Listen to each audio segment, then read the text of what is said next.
Okay. Okay. So now disaster strikes.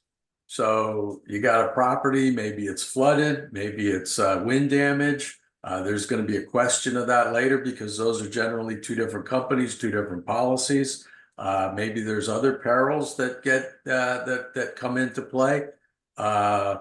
You get that call at 2 a.m. that your property is either underwater or whatever. Your duty to mitigate, your duty to put yourself in harm's way. Duty to mitigate is such a difficult, tricky thing to really respond to.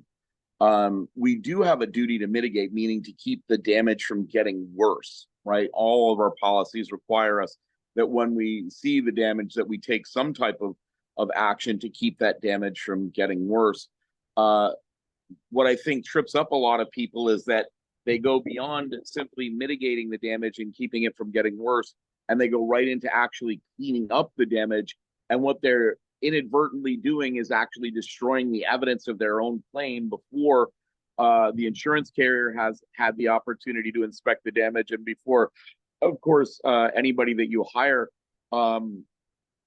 has had an opportunity to see that damage. That could be a public adjuster, that could be an engineer, that could be a HVAC company, plumbing company, and the details of the damage. Where did the damage occur? How did the damage occur? What is the pattern of damage? Where is the debris field scattered to? Gives us a great deal of information, oftentimes, about how the loss happened. Sorry, I've done something with the stand here. About how the loss happened and how we can address the damage and recover from that loss. So it's very important that after a loss has occurred, that you stop the damage from getting any worse. But I really recommend that you don't do a whole lot more in terms of excess cleanup or additional cleanup. Certainly you want to get your camera, your video camera out as soon as possible and start documenting the damage. Take as many pictures as possible, take as much video as you can. Use other items in that you can bring into your shot to use for scale, so that someone who's viewing the picture can see, is the banana used for scale? Is the 3-foot tall chair used for scale? Is the 10-foot ladder used for scale?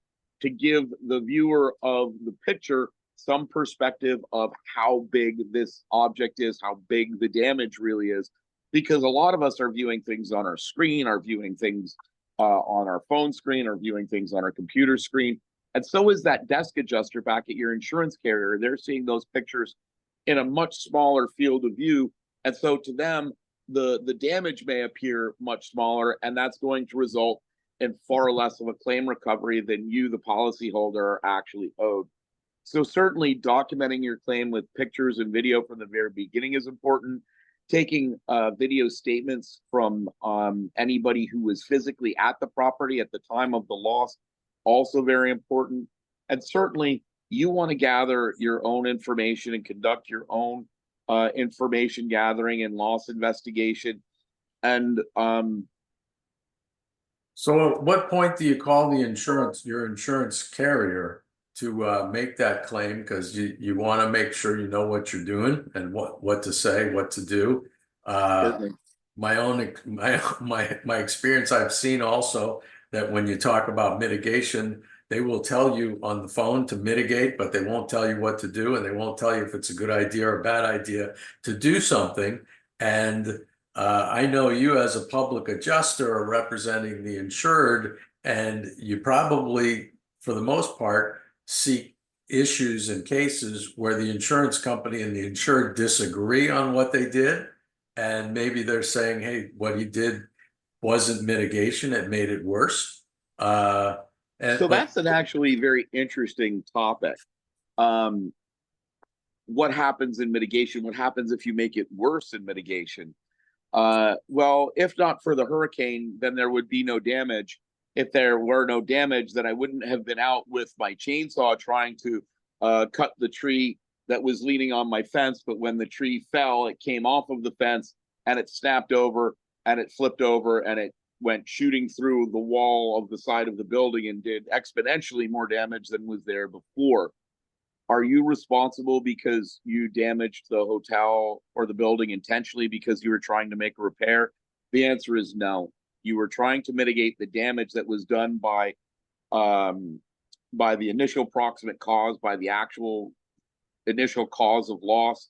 And so in trying to mitigate the loss and trying to keep the damage from getting worse, we actually made the damage far worse by the actions that we took that we were trying to do to prevent further loss.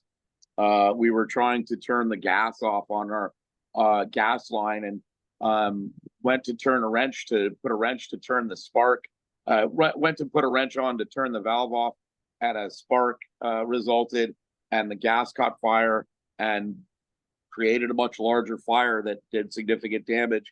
The proximate cause still remains the hurricane. And no, you are not responsible for unintentionally increasing the amount of damage in trying to mitigate the damage from getting worse.